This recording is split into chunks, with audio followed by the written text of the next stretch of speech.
Hello friends, स्वागत है आप सबका आज के करंट अफेयर्स में। आज हम डिस्कस करने वाले हैं रियल सिचुएशन जो कि अफगानिस्तान में क्रिएट हो रही है।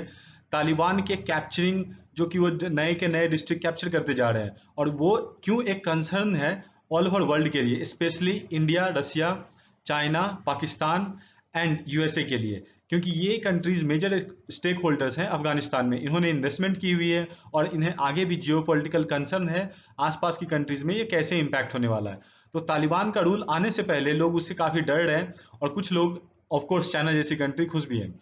तो आखिरकार सिचुएशन क्या होने वाला है और चाइना को ज्यादा खुश क्यों नहीं होना चाहिए, हम इस वीडियो में पूरे डिस्कशन के साथ बातें करने वाले हैं और रियल एनालिसिस भी करेंगे। जियो पॉलिटिकल कंसर्न क्या है अफगानिस्तान के लिए और इंडिया का क्या सिचुएशन होने वाला आगे। आप इस वीडियो में देख सकते हैं कि आखिरकार कैसे पाकिस्तान का झंडा लहराया गया है अफगानिस्तान और पाकिस्तान के बॉर्डर पे। ये रियली बहुत बुरी बात है, बिकॉज कंट्री को बिना पूरा कैप्चर किए हुए उन्होंने अपना झंडा पाकिस्तान के बॉर्डर पे लहरा दिया है, जो कि पाकिस्तानी फोर्सेस आप देख सकते हैं यहाँ पे खड़े हैं, और वो ऐसा कुछ प्रोवोकिंग नहीं कर रहे हैं। दैट मीन्स पाकिस्तान ने एक्सेप्ट कर लिया है कि अफगानिस्तान में तालिबान का रूल आ रहा है।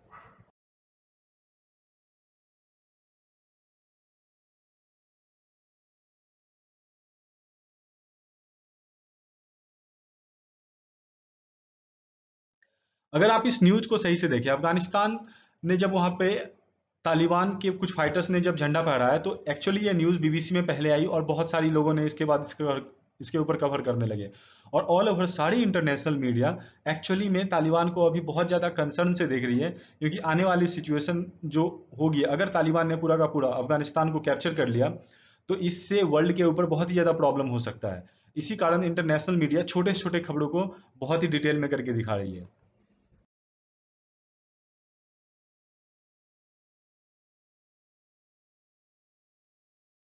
अब देखिए, मैं आपको मैप्स के थ्रू यहाँ पे बहुत ही अच्छी डिटेल से समझाने वाला हूँ कि आखिरकार क्या सिचुएशन है तालिबान का अफगानिस्तान के अंदर।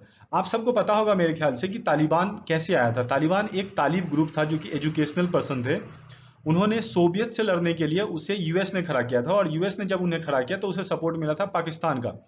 पाकिस्तान के थ्रू उन्हें इजीली सपोर्ट मिल पाता था, जिसके कारण उन्होंने अफगानिस्तान में इन्वेड करना शुरू कर दिया, और आखिरकार यूएसए को वहां से यूएसए वहां पे आई, और उससे पहले यूएसएसआर वहां से छोड़ के निकल गई। यूएसएसआर जब छोड़ के निकली तो एक्चुअली में इसे बोला गया ग्रेव यार्ड ऑफ एम्पायर। इससे पहले यहाँ पे जो भी एम्पायर आए वो बेकार, और उनके सारे के सारे फोर्सेस बेकार साबित हुए इस जगह को कैप्चर करने के लिए। अगर आपने इंडियन हिस्ट्री सही से पढ़ी हो तो उसमें यह भी दिखाया गया था कि जब ब्रिटिश फोर्सेस गए थे तो दोस्त मोहम्मद को कैप्चर करने के लिए, वहां से बस एक बंदा लौटा था ये बताने के लिए कि वो अपना टेरिटरी नहीं देने वाले हैं। तो ये बहुत ज्यादा सेम की बात थी इंडियन ब्रिटिशियंस के लिए, जो कि उस समय रूल करते थे यहाँ पे। तो ये इसीलिए अफगानिस्तान को ग्रेवयार्ड ऑफ एम्पायर भी बुलाया जाता है। यूएसएसआर यहाँ से निकलने के बाद आपने देखा होगा कि 1991 में यूएसएसआर टोटल अलग हो गया था, जिसमें से 5 सेंट्रल एशियन कंट्रीज निकले थे, जिन्हें आप यहाँ देख सकते हैं। कजाकिस्तान है, उज्बेकिस्तान, तुर्कमेनिस्तान एंड ताजिकिस्तान जैसी कंट्रीज। तो ये निकलने के बाद अफगानिस्तान का आप इंपॉर्टेंट समझ रहे होंगे कि जियो पॉलिटिकल कितना ज़्यादा इंपॉर्टेंट है, बिकॉज ये गेटवे है सेंट्रल एशिया के लिए, एक बहुत ही बड़ा गेटवे है। दूसरा, ये पाकिस्तान के नज़दीक है, जो कि ऑलवेज ही प्रॉब्लम में रहती है। उसके बाद यहाँ से आप ईरान, तुर्कमेनिस्तान जैसी कंट्रीज में आराम से जा सकते हैं, और सबसे बड़ा, आप ईरान से कनेक्ट होते हुए यहाँ पे अरबियन सी भी आ सकते हैं। तो अफगानिस्तान एक्चुअल में लैंडलॉक कंट्री है, ये याद रखिएगा, माइट भी क्वेश्चन आ सकती है। तो अफगानिस्तान एक लैंडलॉक कंट्री है जो कि कनेक्ट होती है दो पोर्ट से, चाबहार और ग्वादर, जो कि अलग अलग जगहों पे बन रहा है। ग्वादर को बना रहा है चाइना, और चाबहार को इंडिया क्रिएट कर रहा है यहाँ पे दोस्तों। अब आपको इस मैप में क्लियरली दिखेगा तालिबान कंट्रोल्ड एरिया कौन सा है, गवर्नमेंट कंट्रोल्ड एरिया कौन सा है, और कॉन्टेस्टेड कौन सा है। कॉन्टेस्टेड मीन्स अभी तक इसे किसी ने फाइनली क्लेम नहीं किया है कि उन्होंने इसे जीत लिया है, बिकॉज इसमें फाइट चल रही है अभी तालिबान और गवर्नमेंट के अंदर। तो जब तालिबान और गवर्नमेंट यहाँ पे फाइट करी है, तो ये सारे के सारे कॉन्टेस्टेड हैं, और बाकी जो आपको रेड वाले दिख रहे हैं वो सारे के सारे तालिबान ने कंट्रोल कर रखे हैं, और गवर्नमेंट के जो है वो ज्यादातर आपको ब्लू मार्क में दिख सकते हैं। तो इन तीनों को देखते हुए आपको ये अंडरस्टैंड करना होगा कि क्या एक्चुअली में तालिबान पूरा अफगानिस्तान को कंट्रोल कर सकता है, जब उन्होंने 85% ऑफ द एरिया को कंट्रोल कर लिया है। तो यहाँ पे हमें दोस्तों समझना पड़ेगा, जो अफगानिस्तान गवर्नमेंट की पहले से जो उन्होंने फोर्सेस और उनके जो ट्रेंड फोर्सेस है जिन्हें यूएस ने ट्रेंड किया है, और काफी सारे एड, जैसे कि इंडिया ने 3 बिलियन का एड दिया है अफगानिस्तान को अभी तक, तो वो सारे के सारे एक्चुअली इन ब्लू एरियाज में इन्वॉल्व हैं, वो सारे के सारे रेड एरिया में नहीं है। तो उन्होंने वीक एरियाज को अच्छी तरह से जीत करके वो क्लेम कर रहे हैं कि उन्होंने 85% ऑफ अफगानिस्तान को कंट्रोल कर लिया, जो कि एक गलत बात होगा। तो इसीलिए हमें ये याद रखना होगा कि अभी तक अफगानिस्तान ने अपने फाइटर प्लेन्स का इस्तेमाल नहीं किया है, और उन्होंने अपने चॉपर्स या फिर हवाई और अपने जो रियल फोर्सेस हैं उनको सही तरीके से मैदान में उतारा नहीं है। तो ऐसा बोला नहीं जा सकता कि अफगानिस्तान को तालिबान इतना इजीली अपने कंट्रोल में ले लेगा। सो आप इस बात को ध्यान रखें जब भी आप न्यूज़ देखें अगली बार तो। और इसके साथ हमें ये जानना होगा कि एक्चुअली में तालिबान जो मूव कर रहा है एक एरिया से दूसरे एरिया में, तो उनके पास उतनी ज़्यादा मात्रा में अभी भी असला बारूद नहीं है जिससे वो आसानी से काउंटर कर पाए, बिकॉज अफगानिस्तान की एक गवर्नमेंट है जो कि प्रॉपरली उनके पास सपोर्टेड है कई सारे गवर्नमेंट के थ्रू। इसके वजह से वो पूरी फुलफिल्ड है, और जब वो एयर स्ट्राइक्स प्रॉपर मैनर में करने लगेंगे तो ये बहुत ही ज़्यादा हैवक सिचुएशन होगा तालिबान के लिए। और तालिबान इस समय में उम्मीद करता है चाइना जैसी कंट्री से कि वो उनकी हेल्प करे। अब ये सब जब होने वाला है आगे, तो इस दोस्तों इस मैप को जरूर याद रखिएगा। पाकिस्तान, अब उन्हें रिसेंट न्यूज समझना पड़ेगा कि आखिरकार प्रॉब्लम क्या है। पाकिस्तान ने ओपन सपोर्ट दिया है तालिबान को।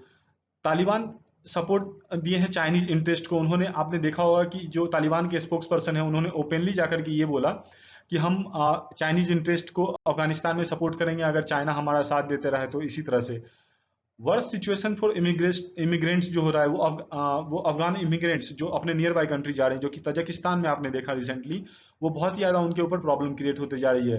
बिकॉज जब इमिग्रेंट्स जाएंगे तो उनके लिए रहना, उनके लिए शेल्टर होम सारा क्रिएट करना होगा। और तालिबान कंट्रोल के बाद अफगानिस्तान का क्या इशू होने वाला है, खैर ये तो बाद में देखने की लायक सिचुएशन है। बट हमें अभी ये याद रखना चाहिए कि तालिबान ने अभी तक पूरा कंट्रोल नहीं किया है, और मुझे जहां तक उम्मीद है दोस्तों, शायद ऐसा नियर फ्यूचर में होने वाला भी नहीं है। फिलहाल देखते हैं आगे क्या होता है। तो इंडिया सिचुएशन क्या है तालिबान और अफगानिस्तान गवर्नमेंट के थ्रू।